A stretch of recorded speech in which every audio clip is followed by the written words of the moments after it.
What is it they're trying to do here? What do you think? Do you think this is part of choke point, fuck Bitcoin, or do you think I think they're trying to legitimize their tracing software from Chainalysis, and then that comes out because, as we were talking about earlier, with the trace that they did on the www.bitcoinfog.com payment, that came first.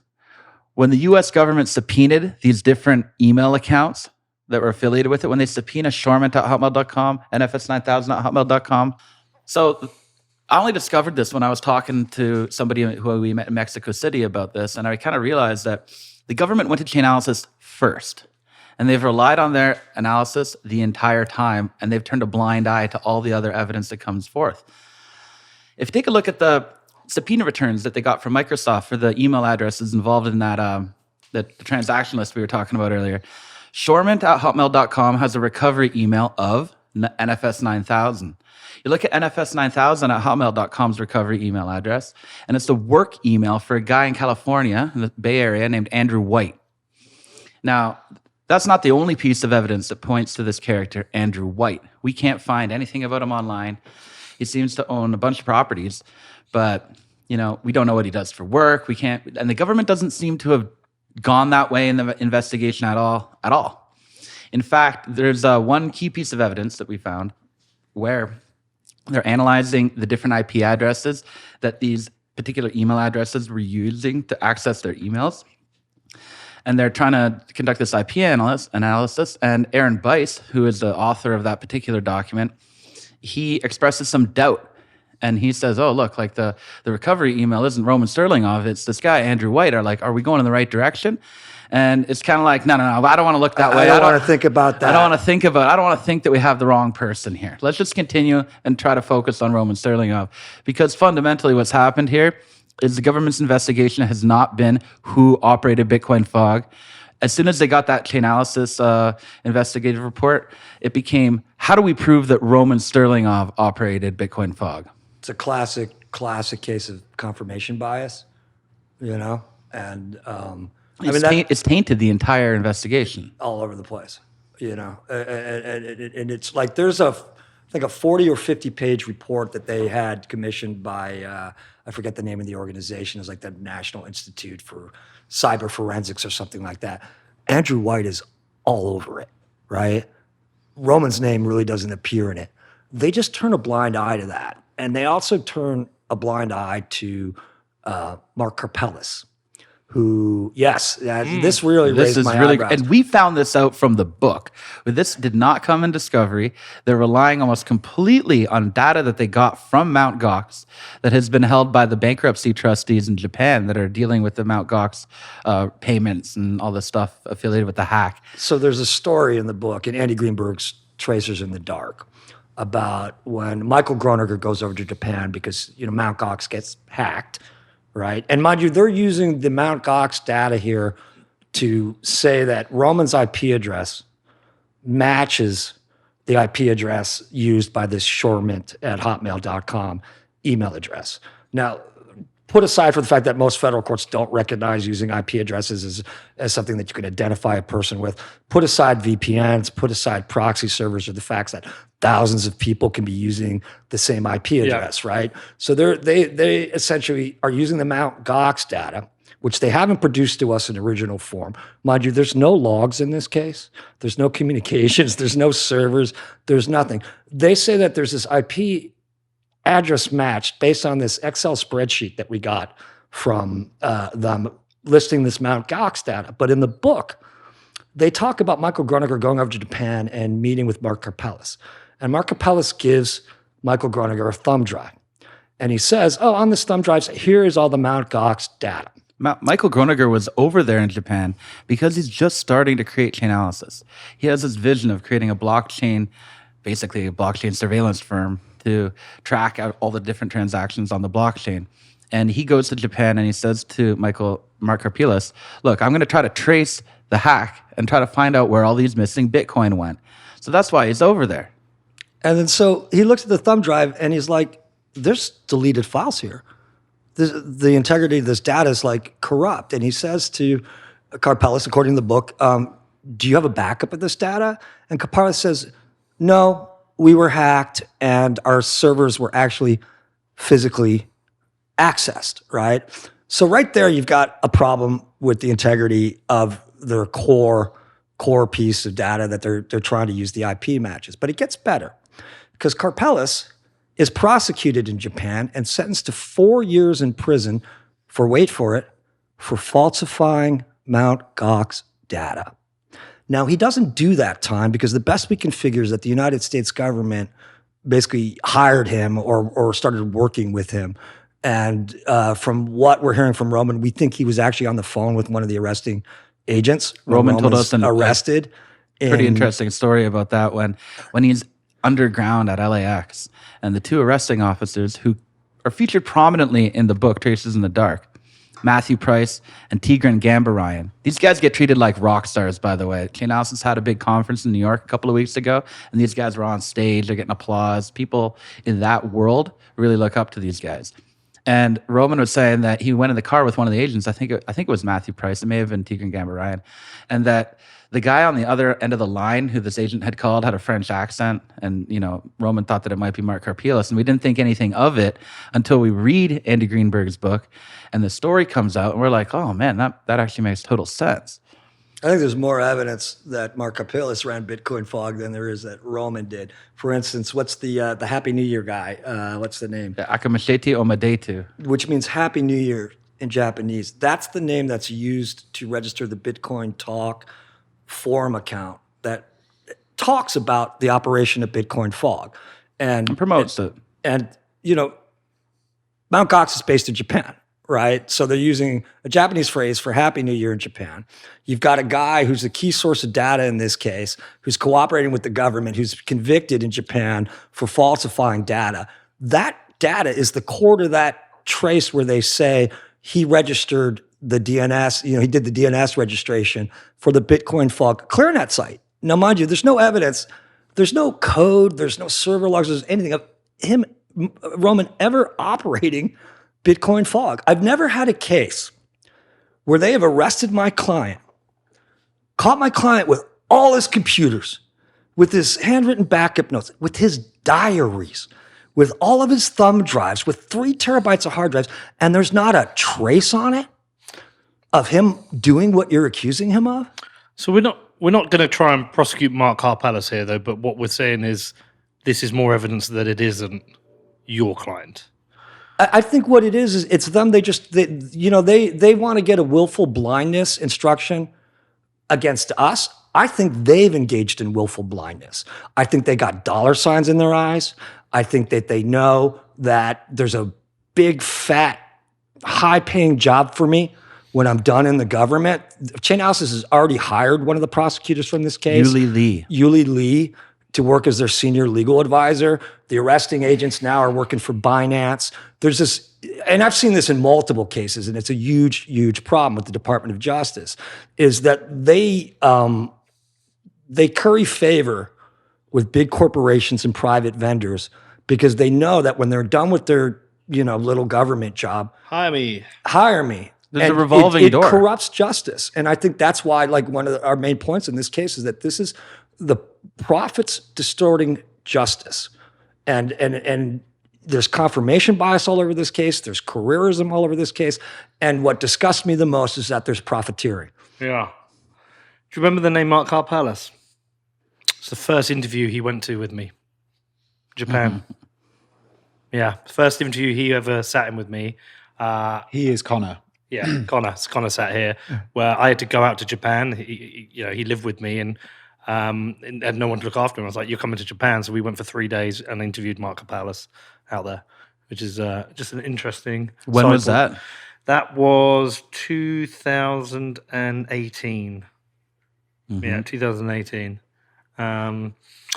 Okay, there's clearly a very tiny, small, loose attempt at creating a piece of evidence here. It doesn't sound like they have much to go on when they go to court, but they do have Chainalysis data. And is a jury trial? It's a jury trial, yeah. Who chooses it? Do they choose that, or does Roman choose it gets to be, or is it just... There's a process called voir dire. That's a law French. It's a 1,000-year-old process where It's a little harder in federal court than state, but where you get to ask the jury's question. It's actually one of the most important parts of the case. It's part of jury selection. Jury process. selection. Yeah, Okay. jury selection. Okay. And so they're ideally going to want a jury who does not understand much about tech, who they can bamboozle and convince them that this technology, this chain analysis data is fully trustworthy and nails on that this is Roman. And ideally, you want people with some wits around them who understand a little bit about technology, who can't be bamboozled. But do you believe the fight is over this chain analysis data? Yes and no. Okay. Right? Like, yes, in the sense that, we have an obligation to completely attack it. I think it's garbage. It's probabilistic. It's not deterministic. This is the first time that Chainalysis's work is going to be challenged in a federal trial. I fucking hope you win. That's what this is. The stakes are huge. This is the huge. stakes are huge. Here. Look, don't get me wrong. I'm sure there are examples where chain analysis data, if it's accurate, could actually do really good things on certain crimes that are committed that are evil. But ultimately, I think they're a company who's built on evil incentives. Yeah, I think I think they're just like a basic. I think what they actually can do is just basic blockchain tracing that a ton of other companies can do. But it's probabilistic. But we don't know because they won't even give us access to their source code, their input data. They won't let us use their software, Chainalysis Reactor. Anything that you'd expect to be able to do in order to see, hey, does this work? Is this scientific? We're not being provided with So that. how do you get to challenge that in the? We subpoenaed it, and we've got a big fight. So there's a hearing on June 16th. June 16th and June 23rd about whether or not we get to see that. It's called a Daubert hearing. And what's their defense is that they will be giving you access to It's their IP. proprietary. Yeah, They proprietary. said it's proprietary. But you know what? You're not going to steal that and fucking sell it. No, I'm not. And I've been doing this for like a decade. I've never, ever like leaked evidence. That's ridiculous, right? What's interesting to me is that they're the ones hiding stuff. They're the ones making money. Roman's not hiding anything. We've already put him on the stand in this case. And the judge was like, are you sure you're going to do that? Because in the United States, you have a right to not, you have a Fifth Amendment right not to incriminate yourself. So anybody who actually did something is not going to go up on the stand and talk freely and avail themselves to cross-examination by the prosecution. So when we said that we were going, and this is in the hearing to release the seized funds to try to finance the case, we're like, look, we're going to put Roman on the stand. The judge is like, are you sure you're going to do that? Are you sure that's the right move? And we're like, yes, because he's totally innocent. Once he's up there, the prosecution has a full opportunity to ask him 2 days. any questions that he wants. And you can tell that the government didn't know anything about him.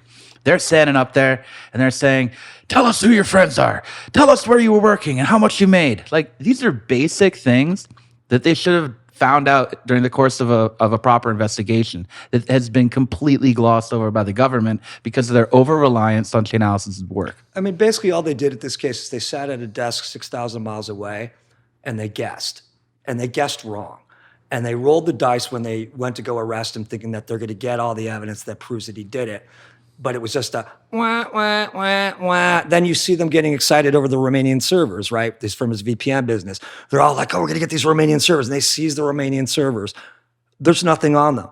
Like, this is the only blockchain prosecution that I'm aware of that has no server logs, that has no servers, that has no communications, that there's not even evidence. Roman couldn't even code something as complicated as Bitcoin fog. But this goes back to a point that Mike made earlier. There's this sort of provincialism. I'm not sure I agree with that.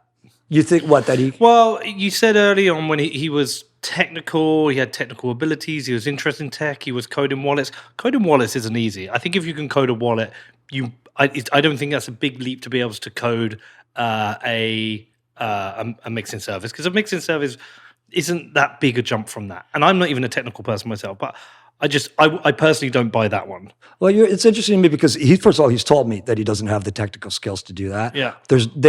One of the things that they seized beyond his diaries, his handwritten notes, they seized his Google Drive for 10 years, 3 terabytes of hard drives. There's nothing on there that shows that he's got those coding skills. I'm just saying, if you said to me earlier on, you said he was coding wallets, like coding, I've talked to Andrew Polster about building your own wallets. It's not you need a certain amount of competency to do that.